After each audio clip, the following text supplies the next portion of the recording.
Sebelumnya, Assalamualaikum warahmatullahi wabarakatuh. Waalaikumsalam warahmatullahi wabarakatuh.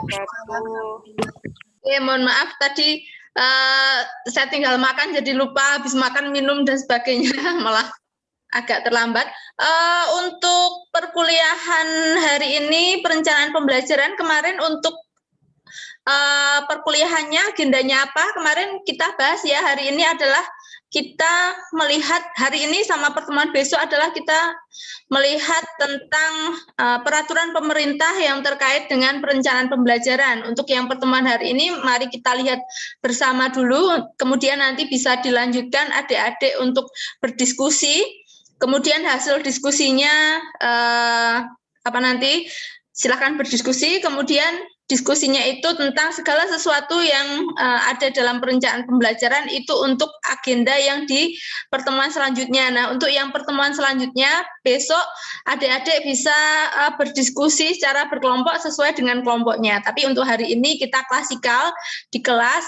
Ini saya share screen dulu, saya ingatkan dulu untuk kemarin urutannya hari ini adalah ya, untuk hari ini adalah Oke, jadi untuk hari ini ada yang mau masuk nih, mana tadi? Oh ini. Betul. Oke. Nah, untuk hari ini adalah kita memahami Permendikbud yang ada yang tahun 2018, tapi juga nanti adik-adik bisa mencari kurikulum darurat. Ini kurikulum yang disahkan oleh Kabalitbangpuk.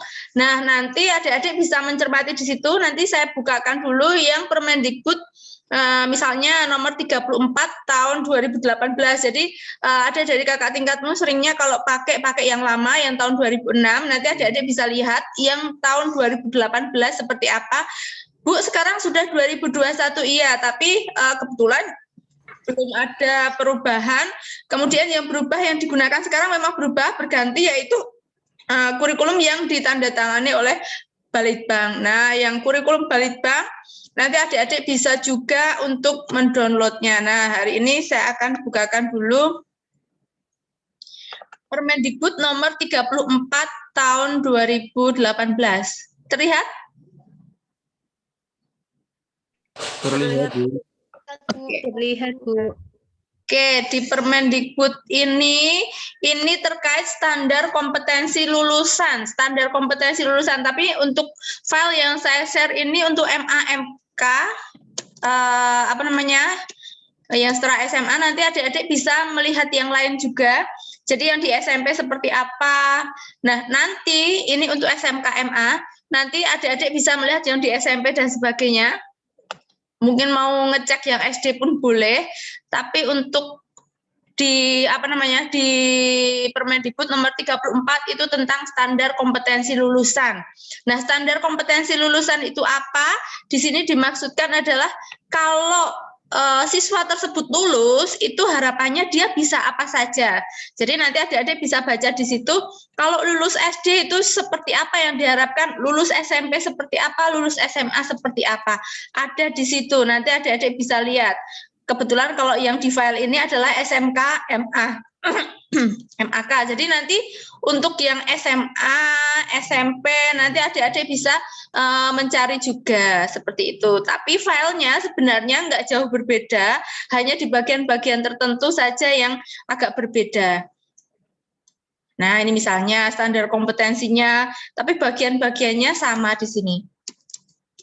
Nah, tentu saja tidak hanya matematika yang di sini.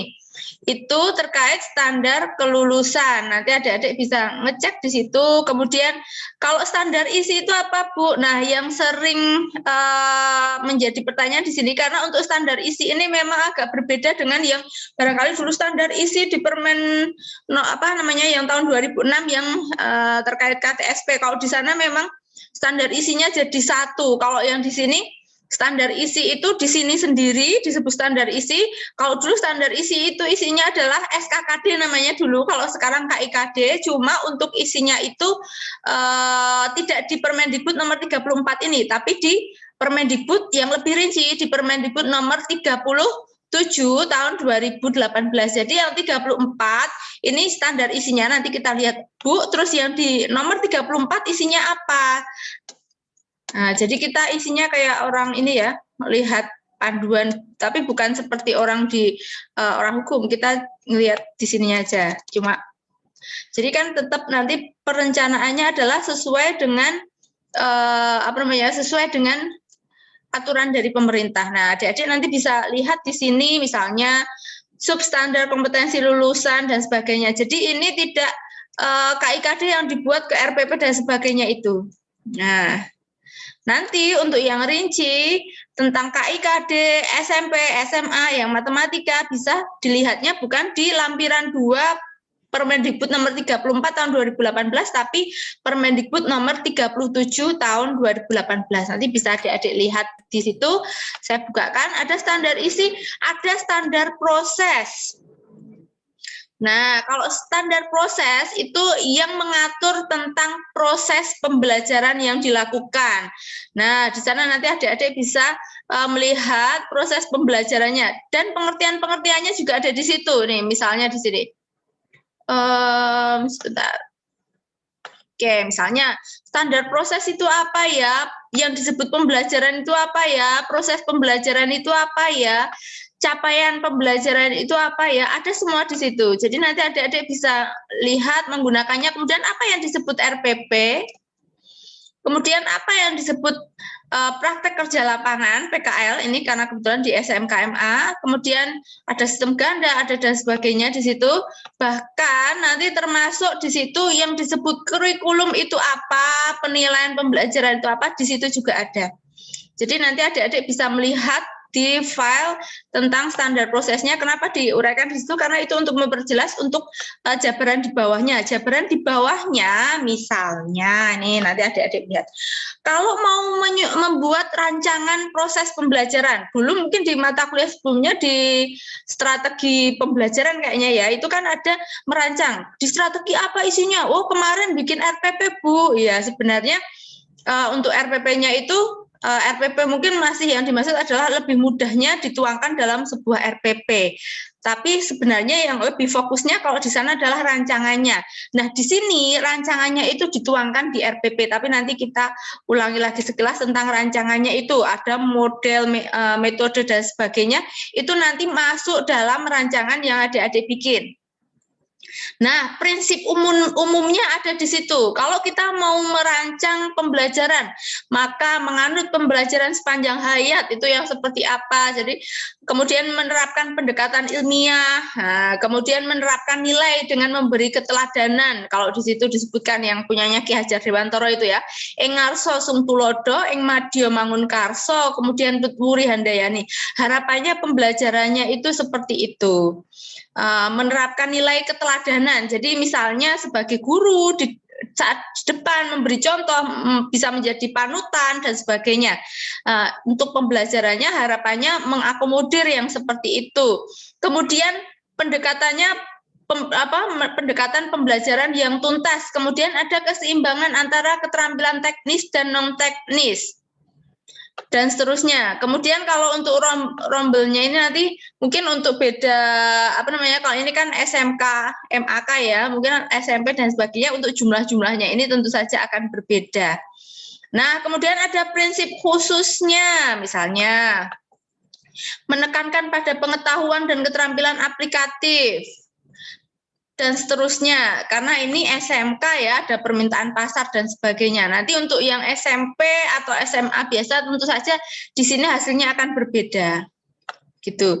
Nah, dimensi proses pembelajarannya seperti apa? Nah, ini misalnya ternyata saat merencanakan pembelajaran, perencanaannya itu tidak hanya membuat RPP saja, tapi kalau di sini ada silabus, ada RPP. Tapi untuk silabus ini ternyata kan sudah ada ya, sudah ada silabusnya. Jadi kalau di KTSP dulu hanya diberikan contoh, kemudian guru berkreasi membuat silabusnya. Bisa setiap guru beda atau untuk satu sekolah, satu satuan tingkat kelasnya sama, satu silabus. Ada yang kelompok kerja guru membuat silabus dan sebagainya. Nah, untuk silabusnya ini nanti kita lihat juga, tapi sepertinya tersedia untuk di situ. Kemudian rencana pelaksanaan pembelajaran. Nah, nanti untuk rencana pelaksanaan pembelajaran, tentu saja kalau kita mau membuat, itu arahannya adalah dari silabusnya. Nah, sedangkan silabus itu nanti kita lihat juga dari materi di KIKD di Permendikbud nomor 37 tahun 2018. Nanti kita lihat di sana sekilas. Nah, pelaksanaannya nanti adik-adik bisa baca di situ prosesnya. Itu ada kegiatan pendahuluan, itu ngapain saja. Tentu saja ini di kegiatan pembelajarannya ya, mungkin dulu pas di strategi juga pernah dibahas. Nanti bisa dilihat pelaksanaan di pendahuluan itu ngapain saja, yang jelas menyiapkan peserta didik secara psikis dan fisik. Jadi tidak hanya fisiknya yang mengikuti pembelajaran, tapi juga secara psikis, mentalnya bahwa siap untuk belajar. Berarti seperti apa? Kemudian memberikan motivasi. Memberikan motivasi ini bisa dengan misalnya memberikan masalah kontekstual yang ada di kehidupan sehari-hari. Tentu saja matematika di sekolah, karena matematika sekolah itu banyak sekali aplikasinya, sehingga bisa dengan memberikan motivasi seperti halnya kita. Kalau ada sesuatu yang ada di kita atau sesuatu yang ada di sekitar kita dimanfaatkan di kelas tersebut, tentu saja kita akan merasa ada rasa diperhatikan, ada rasa kita dihargai dan seterusnya seperti itu. Kemudian tahu terapannya sehingga memberikan motivasi dengan aplikasi matematika tersebut dalam kehidupan siswa itu tentu saja akan menjadi sangat bagus sekali sebagai awalan dalam pembelajaran. Nanti adik-adik bisa untuk memberikan motivasi ini bisa, Bu, lah kalau sekarang itu kita kan online ya Bu, terus kita ngasih yang kontekstualnya gimana, misalnya siswa suruh apa, nah bisa dari sesuatu yang ada di sekitar siswa. Ada yang mungkin di rumahnya itu kursi atau mungkin pot atau apa misalnya. Siswa diminta misalnya gelas atau apa, mengukur, melakukan segala sesuatu yang ada di rumahnya, tapi tidak harus pergi mencari, membeli dan sebagainya. Di situ bisa dilakukan di situ. Kemudian melakukan aktivitas yang mengaitkan dengan, jadi sebuah aktivitas mengaitkan dengan pengetahuan sebelumnya dengan materi yang akan dipelajari. Ini yang disebut sebagai apersepsi.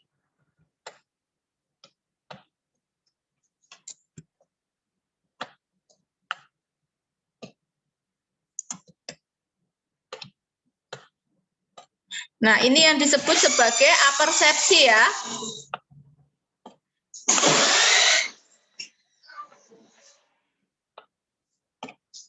Nah, ini yang disebut sebagai apersepsi. Apersepsi itu adalah mengkaitkan pengetahuan sebelumnya yang berkaitan dengan materi yang akan dipelajari. Sebentar. Kenapa, Mas? Di WA aja, kayaknya enggak. Ini. Oh. Belum berangkat apa? Anaknya sakit. Oh, makasih Bu. Iya. Oke, kita lanjutkan ya. Jadi di apersepsi ini adalah mengaitkan pengetahuan sebelumnya yang berkaitan dengan materi yang dipelajari. Bukan berarti sebelumnya itu mesti hari kemarin. Bisa jadi mungkin di kelas sebelumnya atau mungkin kalau di SMP pas di SD. Tapi yang jelas adalah berkaitan dengan materi yang akan dipelajari. Misalnya mempelajari tentang apa? Kalau di SMP itu materinya sistem persamaan linear dua variabel misalnya. Kira-kira di SD sudah ada belum? Atau persistem persamaan linear dua variabel yang dibutuhkan di situ apa? Untuk memahami sistem persamaan linear dua variabel. Nah, kalau di situ tentu saja kalau yang dua variabel mesti yang sistem persamaan linear satu variabelnya iya, ya kan? Kemudian apalagi kalau misalnya dulu pas di persamaan linear satu variabel ganti. Nah, kira-kira materi apa yang bisa diapersepsikan? Ada materi-materi SD ternyata siswa bisa menyelesaikan masalahnya tanpa tanpa sudah tahu tentang itu penggunaan simbol-simbol. Di SD ternyata ada, belum menggunakan simbol. Di SMP sudah menggunakan simbol. Nah, itu bisa jadi apersepsi juga. Kemudian penulisan simbolnya itu bisa menjadi apersepsi. Kemudian ada lagi, misal mau membahas tentang teorema Pitagoras. Nah, kira-kira apa yang jadi materi apersepsinya. Ada banyak sekali dan bisa jadi nanti adik-adik beda mahasiswa, beda yang diapersepsikan. Tergantung dari materi pembelajaran yang akan dibuat. Pas materi Pitagoras misalnya pakai dengan papan apa itu yang titik-titik itu. Atau mungkin pakai itu apa namanya yang kertas yang dilipet-lipet itu. Jadi ada berbagai hal pembelajaran yang dirancangkan, tentu saja beda rancangan pembelajarannya, bisa jadi apersepsinya itu tidak sama. Yang jelas aktivitas apa yang dikaitkan dengan materi yang akan dipelajari sehingga pembelajarannya itu bisa jalan. Seperti itu. Jadi pembelajarannya itu tidak terkendala. Itu diberikan di situ. Nah, kemudian menjelaskan tujuan pembelajarannya itu apa. Jadi, tadi jangan lupa ada motivasi, ada persepsi, ada menyampaikan tujuan. Minimal itu. Kemudian cakupan materinya apa? Sebenarnya ini juga sama ya, hampir sama dengan menyampaikan tujuan. Dan seterusnya nanti adik-adik bisa dicermati itu kegiatan pendahuluan, kemudian di inti. Tentu saja kalau untuk kegiatan inti ini nanti tergantung dari rancangan pembelajaran yang adik-adik susun.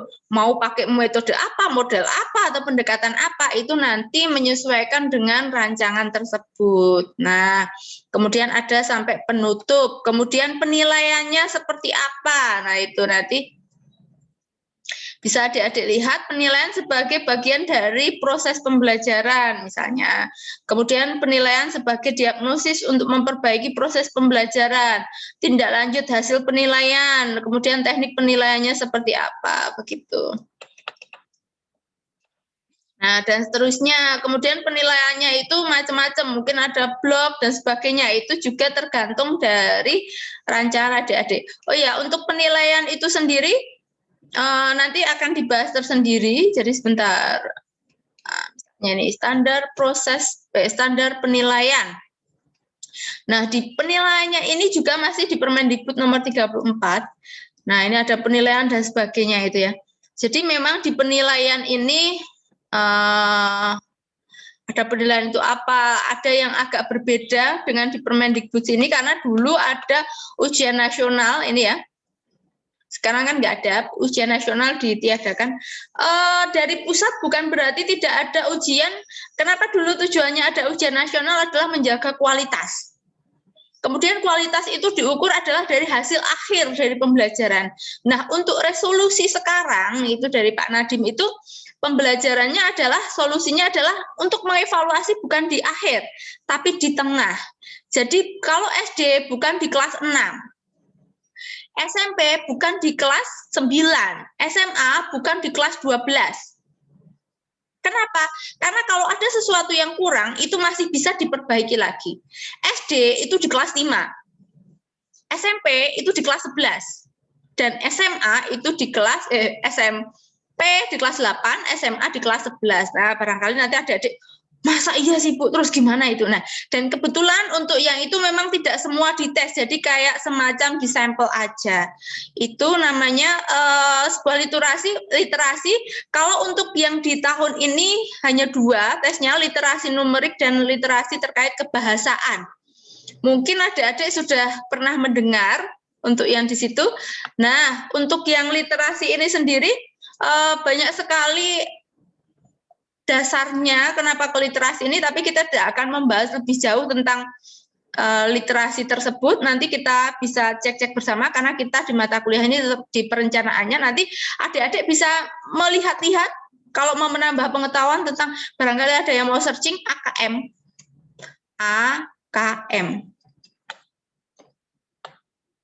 Bentar. AKM.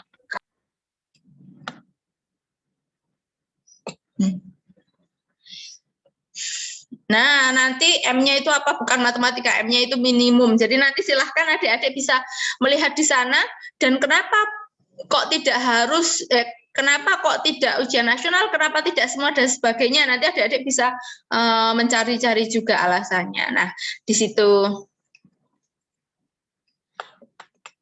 Nah, kemudian Jadi kalau bisa memang untuk AKM ini sebaiknya tidak ada lesnya. Harapannya adalah pembelajarannya yang disesuaikan ke situ. Jadi kalau misalnya ada les untuk AKM, nah itu keliru. Bukan les, tapi pembelajarannya diubah untuk mengikuti sesuai yang di AKM itu. Literasinya ditingkatkan. Nah, kenapa literasi itu penting? Nah, dan sebagainya. Nanti adik-adik bisa melihat, barangkali ada yang malah menindaklanjuti besok skripsinya tentang literasi numerik misalnya. Boleh-boleh saja, ini baru hangat-hangatnya kalau di pendidikan di situ, selain kita membahas pandemi, karena memang untuk yang tahun ini harapannya adalah Maret sepertinya, tapi kok belum ini, Maret atau April gitu. Untuk yang SMP dan SMA, kemudian yang untuk SD itu Agustus kalau tidak salah. Tapi ini udah Maret, belum ada sesuatu di situ. Oke, itu terkait penilaian. Nanti adik-adik bisa melihat prinsip penilaiannya ada sahih, objektif, adil, terpadu, terbuka, menyeluruh, dan sebagainya. Tentu saja kalau untuk mengikuti semua itu, bagaimana kita merancang penilaian yang sesuai itu? Memenuhi kaidah-kaidah itu tentu saja adalah salah satunya dengan membuat kisi-kisi penilaian. Jadi kalau membuat penilaian itu kan mungkin di mata kuliah di sebelah di penilaian, bukan membuat soal baru nyari kisi-kisi, dibalik ada kisi-kisinya baru dibuat soalnya, seperti itu. Untuk kisi-kisinya itu sendiri kita lihat dari kisi-kisinya, kita sesuaikan dengan tujuan pembelajaran yang mau kita ukur itu seperti apa, tujuannya itu pengen yang seperti apa, seperti itu. Nah, tujuan penilaian di sini ada berbagai macam ya. Nanti bisa adik-adik baca bahwa misalnya bahkan termasuk mengetahui pencapaian kurikulumnya itu sampai enggak ya, atau jangan-jangan enggak pas ya, nah, ada seperti itu juga. Jadi mengetahui efektivitas proses pembelajaran. Tentu saja kalau efektivitas proses pembelajaran itu dilakukannya tidak di akhir ya, karena di prosesnya, di tengahnya, karena harapannya bisa untuk diperbaiki atau mendiagnosis kesulitan belajarnya seperti apa. Nah, ruang lingkup penilaian dan sebagainya ada di situ. Nah, itu nanti adik-adik bisa melihat dan membaca. Kita lihat juga,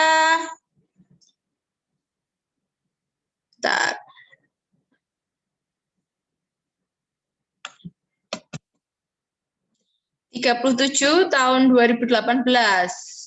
Nah, ini nanti terkait KIKD-nya. Jadi adik-adik bisa melihat di situ. Tentu saja ini tidak semua, kalau dilihat halamannya ada 534. Bu, saya tuh nggak enak kalau lihat dari laptop atau lihat dari HP. Saya pengen print ya. Memang kalau mau di print nggak usah semua, banyak sekali soalnya 500 lebih. Bisa dicari matematika saja. Main matematika. Nah, ini SD. Nah, ini SMP, kelas 7. Misalnya di situ. Nah, tujuan kurikulumnya jelas ya, kompetensi sikap, spiritual, sosial, pengetahuan, dan keterampilan.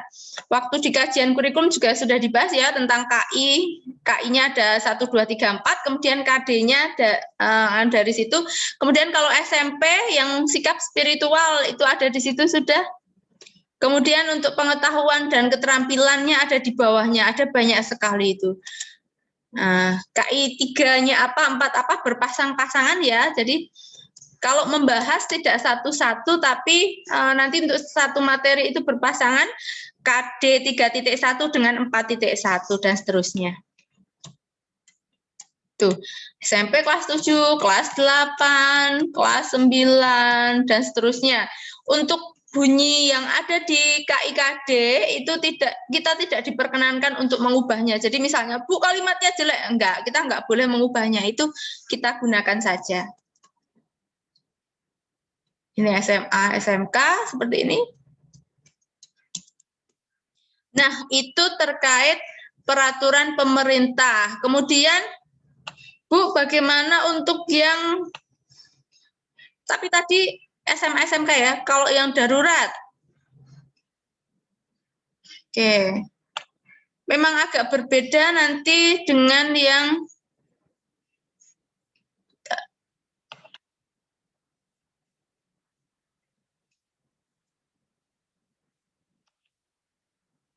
Nah, kita lihat misalnya ke SMP MTS.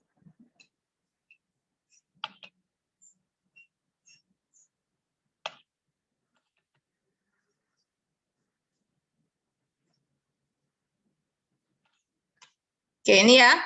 Jadi nanti kalau ya, kelihatan? Nah, ini untuk kelas 8. Kelas 8. Oh, sudah ada warning. Oke. Ini kelas 8, ini dari Permendikbud yang dari Balitbang tadi yang sudah ditandatangani Balitbang. Nanti adik-adik bisa download. Jadi untuk yang pertemuan hari ini adalah nanti adik-adik silahkan download, kemudian baca, didiskusikan dengan teman kelompoknya, nanti sambil dilihat-lihat. Mau sekalian didiskusikan juga boleh, nanti adik-adik setelah ini bisa mendiskusikan apa saja sih yang harus ada dalam menyusun perangkat pembelajaran. Tentu saja kita melihatnya mungkin lebih ke RPP-nya nanti harus yang seperti apa ya. Berarti kalau kita merancang nanti LKS-nya seperti apa ya, penilaiannya harus yang seperti apa ya, seperti itu.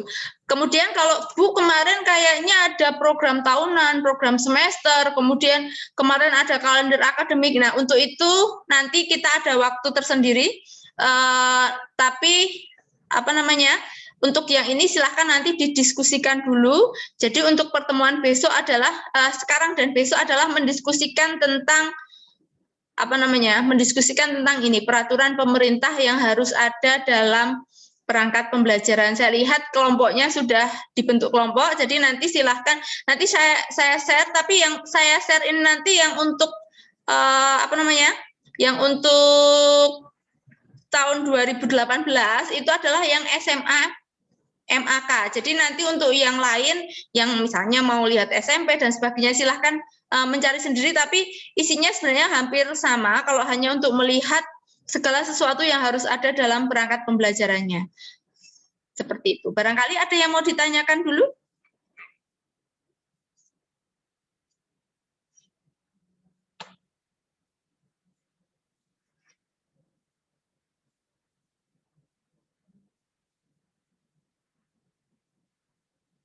Paham ya dengan apa yang saya sampaikan, maksudnya kita mau ngapain ya di sini. Jadi kalau kita di kuliah perencanaan pembelajaran mungkin berbeda dengan mata kuliah yang persamaan diferensial atau kalkulus gitu. Jadi kita di sini lebih dan untuk mata kuliah perencanaan pembelajaran saya tidak meminta adik-adik untuk menghafalkan. Jadi Bu, banyak sekali filenya, apakah kita harus menghafalkan? Enggak, karena bisa jadi besok pas adik-adik lulus, bukan hal yang tidak mungkin peraturannya itu berubah. Bisa ya, bisa sekali. Bahkan saya ngajar di pembuatan ini, di perencanaan pembelajaran, sudah berkali-kali berganti peraturan yang saya gunakan. Jadi memang kalau ke pendidikan itu sebaiknya kita banyak membaca. Jadi beda kalau matematika kalkulus dari dulu ya itu aja, tapi kalau ini kita harus lebih banyak membaca karena lebih ke sosial dan lebih banyak berbicara. Mungkin nanti kalau pas praktek di sekolah pun bisa jadi ada sesuatu yang ditemukan, oh ternyata ada yang ganti ini toh dan sebagainya. Nanti harapannya adik-adik bisa adaptif, bisa fleksibel, bisa apa namanya, dan bahkan nanti saat ternyata adik-adik mengajar, Bu saya ikut yang kampus mengajar di daerah 3T, nah itu nanti juga mesti ada tantangan-tantangan tersendiri yang bisa jadi berbeda dengan teori yang adik-adik baca. Bu saya itu pembelajarannya pengen gini, pas sampai di sana Bu anaknya kayak gini. Nah itu jadi memang apa ya namanya, ilmu sosial, tapi ada patokan-patokan yang harus kita ikuti di sini, di peraturannya seperti apa gitu. Maka nanti di pembelajarannya ini saya juga mencoba apa namanya, mengajak adik-adik untuk melihat di sekitar kita yang bisa kita bawa dalam pembelajaran, rancangan pembelajaran yang kita susun. Gitu. Termasuk kayak kemarin mungkin yang kajian kurikulum ada yang jalan-jalan kemana gitu, bisa juga. Gitu. Ada yang mau ditanyakan? Wajahnya tegang semua.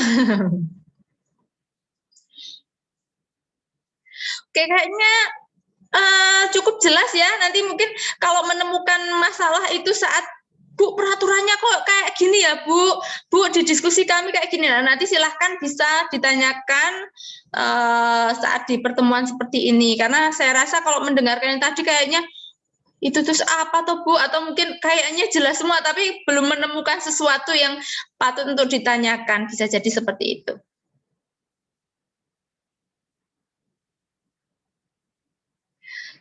Gitu, oke. Kalau tidak ada, mungkin untuk pertemuan hari ini saya cukupkan segini dulu. Nanti saya kirim untuk rekamannya dan link untuk download salah satunya yang resmi dari Kemendikbud seperti itu. Itu ya. Oke. Baik, Bu. Bu, untuk presensinya gimana ya, Bu?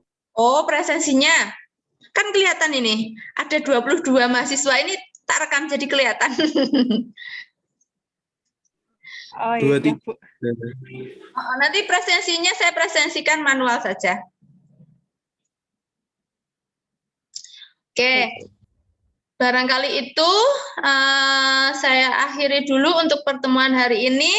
Tetap semangat, jangan lupa jaga kesehatan, jaga kondisi, sesibuk apapun, atau mungkin ada yang rebahan, karena rebahan juga bisa jadi kita jadi capek juga, karena terlalu sering rebahannya jadi capek-capek gara-gara rebahan.